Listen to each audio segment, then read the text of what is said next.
This podcast is sponsored by AXA Farm Insurance. AXA offers tailored cover to fit your unique needs, whether it's public liability or protection for your family home, outbuildings or farm vehicles.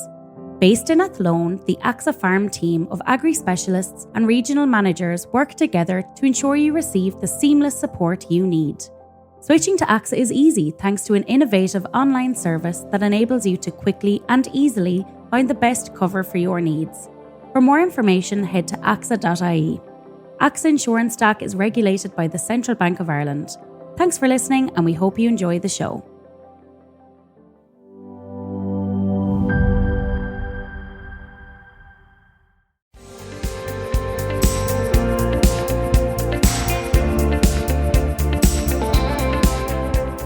Hello and welcome to the Farming Week, the podcast brought to you by Agriland and AXA, keeping you up to date with all the latest in Irish agriculture.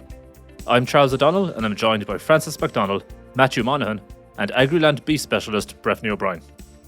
Well, we'll launch straight into the main news happening today, Thursday, and that's the Department of Agriculture, Food and the Marines Climate Change Conference, which is taking place in Dublin Castle today. The event was attended not only by Minister Martin Hayden, but also Taoiseach Micheál Martin, as well as various stakeholders from across the agriculture sector and environmental bodies.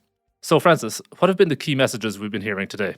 So, Charles, the Taoiseach Micheál Martin told us at this conference today that he recognised the importance of agriculture to the Irish economy. And he was also really keen to highlight the crucial relationship between agriculture and climate change. So the message is that while it is crucially important to the Irish economy, climate change is now threatening the sustainability of farm families.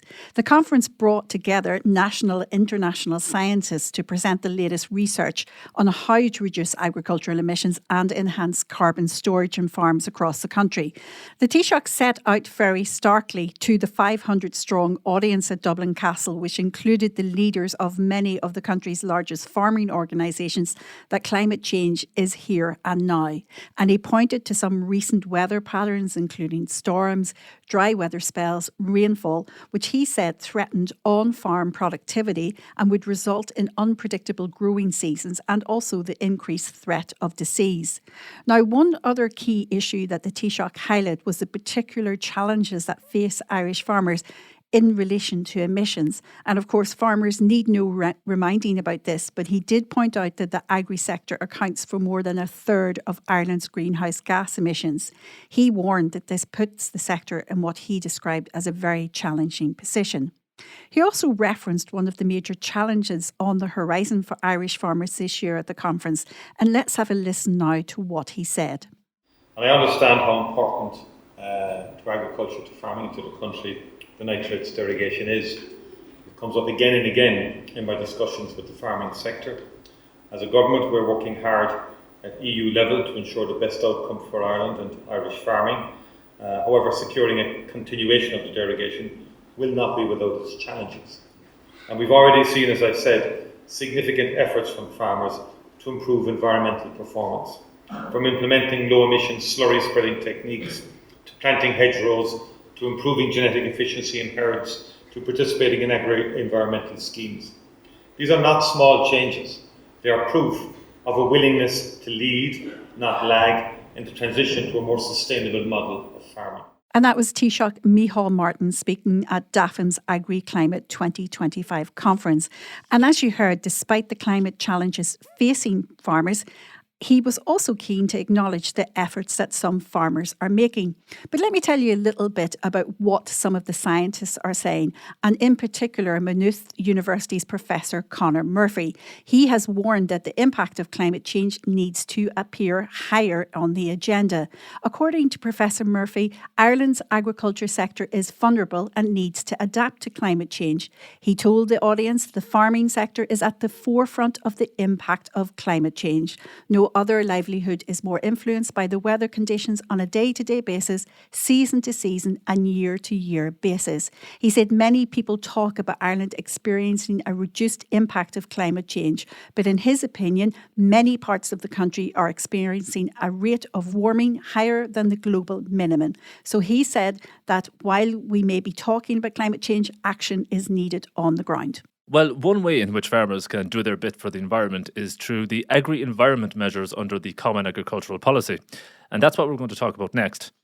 In recent months, there has been intense speculation that the European Commission is planning a radical overhaul of the EU budget, which has led to concerns not only that the two-pillar structure of the CAP could be removed, but that a dedicated ring-fenced budget for the CAP itself might be abolished and rolled into a single national fund under the EU budget. This has faced backlash from farm organisations and politicians alike, and this week, Frances, there was further opposition. Can you tell us more? Well, we've repeatedly heard the Minister for Agriculture, Food and the Marine, Martin Hayden, in recent months stress that CAP must remain a core priority for the European Union, Charles. And let's not forget that last month, DAFN Minister Timmy Dooley also told the Dáil that many Irish farms would not survive financially without CAP payments, and we should not lose sight of that. But this week, we learned that 20 agriculture ministers from across EU member states, including Minister Hayden, have written to the European Commission for Budget, Anti-Fraud and Public Administration, calling for an adequate budget for CAP. And as you said, Charles, it is against the backdrop of ongoing speculation that the European Commission is understood to be planning a radical overhaul of that EU budget. So why is this worrying for Ireland, Charles? Well, according to some farm organisations, it could not only see the merging of funding for both pillars of CAP, but potentially also the end of that ring-fenced funding for CAP. In their declaration, the 20 agriculture ministers stated that there is the urgent need for an independent and forward-looking CAP capable of ensuring the sustainable competitiveness of the EU's agricultural sector, while at the same time responding to market dynamics, societal expectations and territorial cohesive objectives.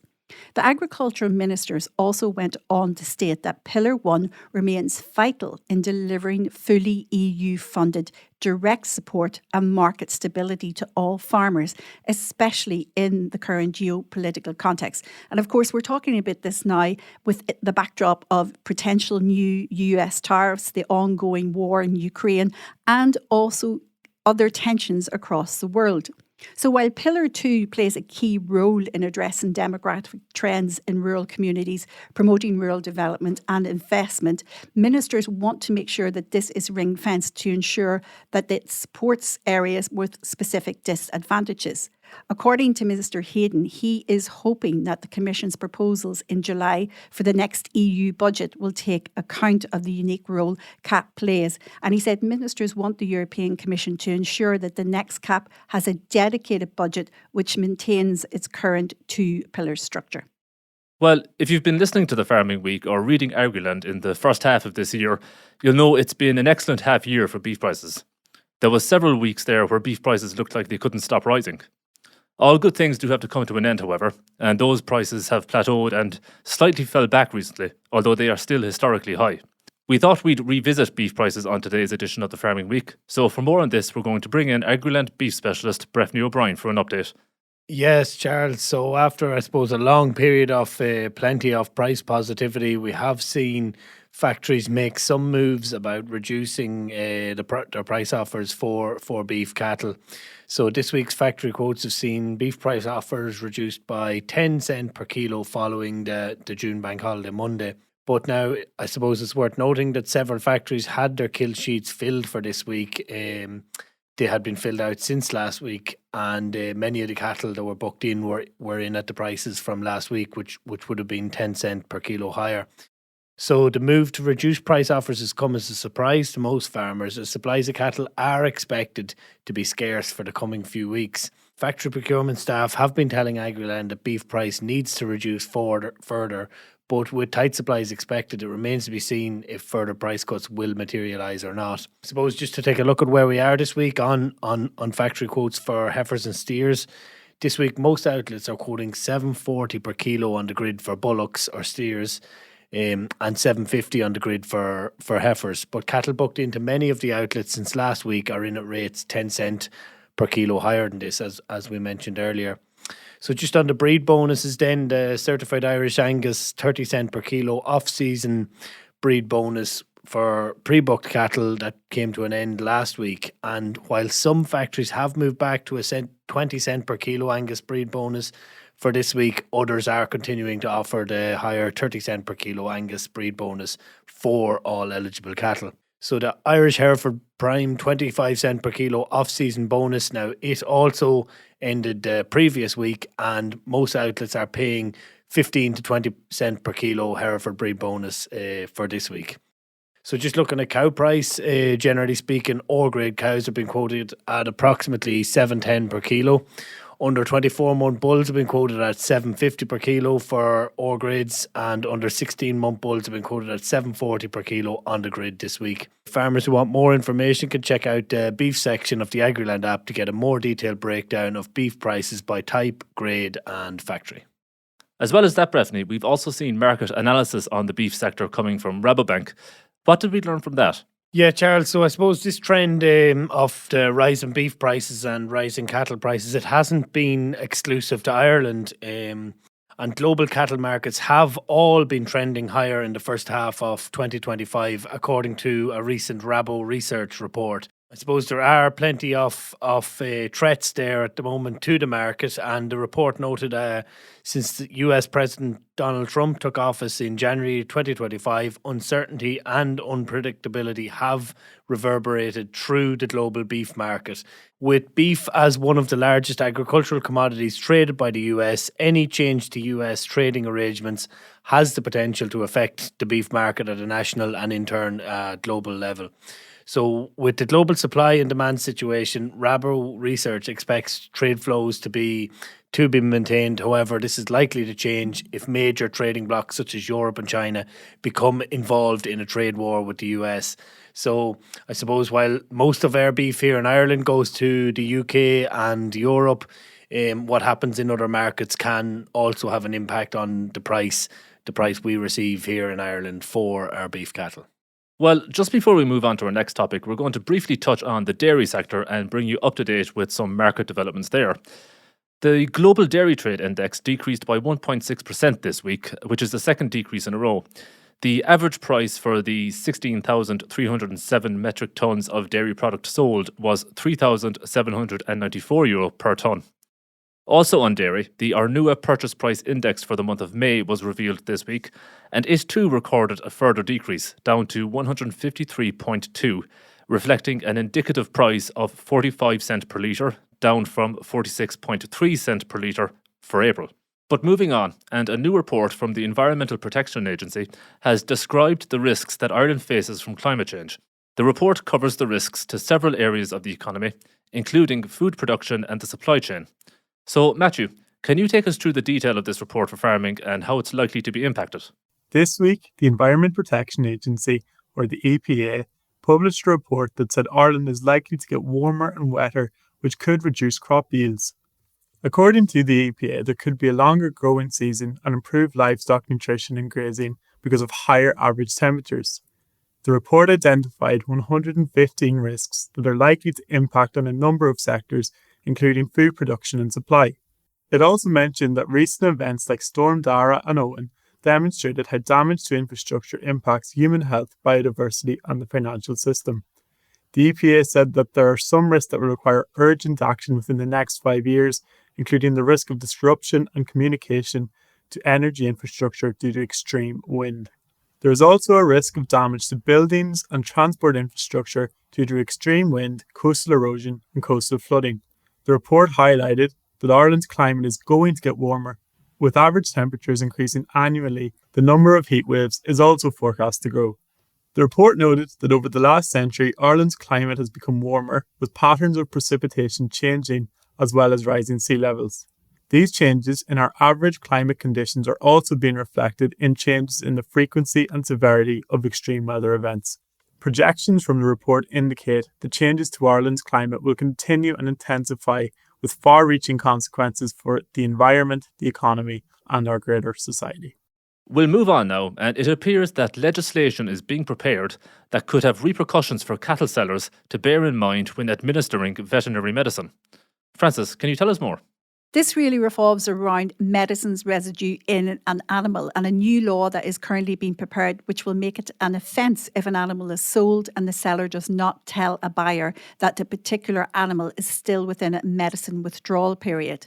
Now, down the line, farmers selling cattle could face fines of up to $300,000 or prison time of up to 2 years if they do not disclose all the relevant details in relation to that animal and medicines.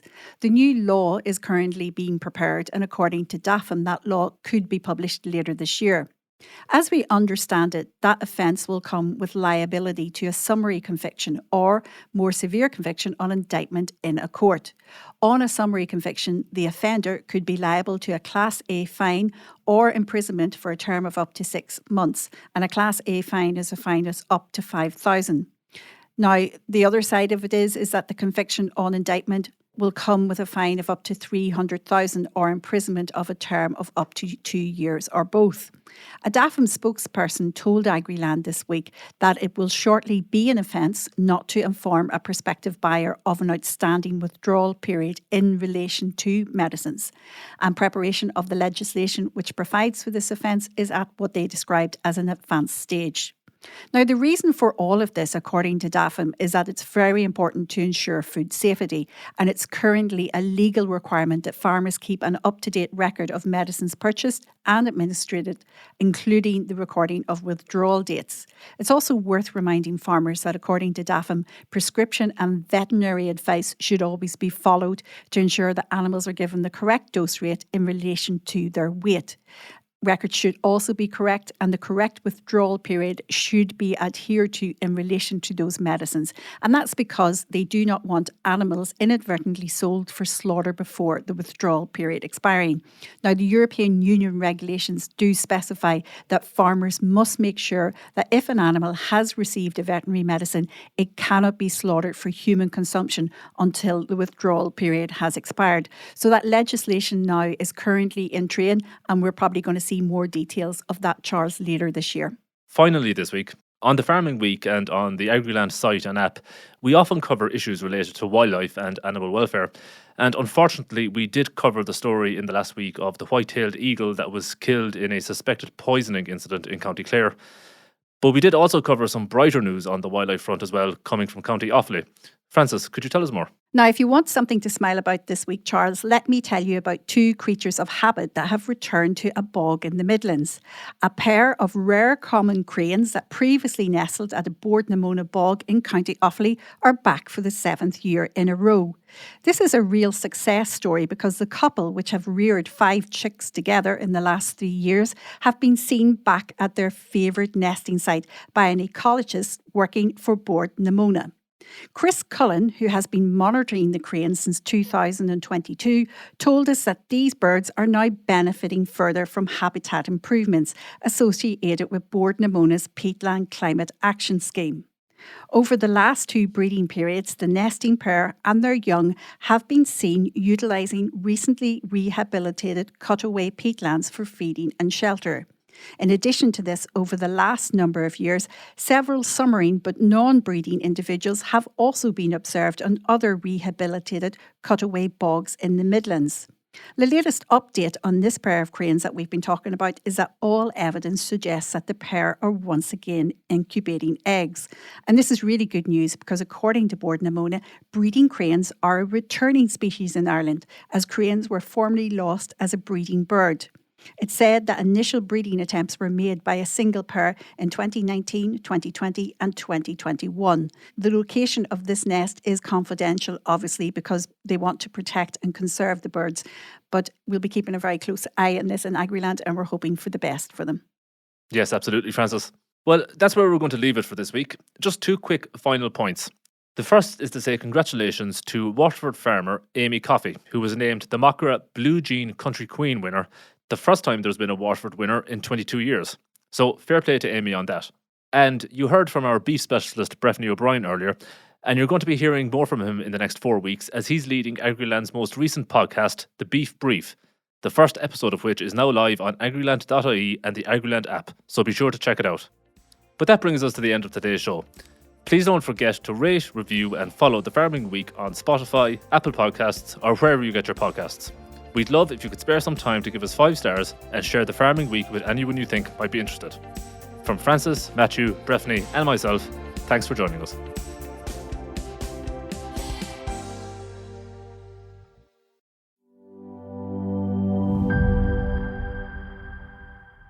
This podcast is sponsored by AXA Farm Insurance. AXA offers tailored cover to fit your unique needs, whether it's public liability or protection for your family home, outbuildings or farm vehicles. Based in Athlone, the AXA Farm team of agri specialists and regional managers work together to ensure you receive the seamless support you need. Switching to AXA is easy thanks to an innovative online service that enables you to quickly and easily find the best cover for your needs.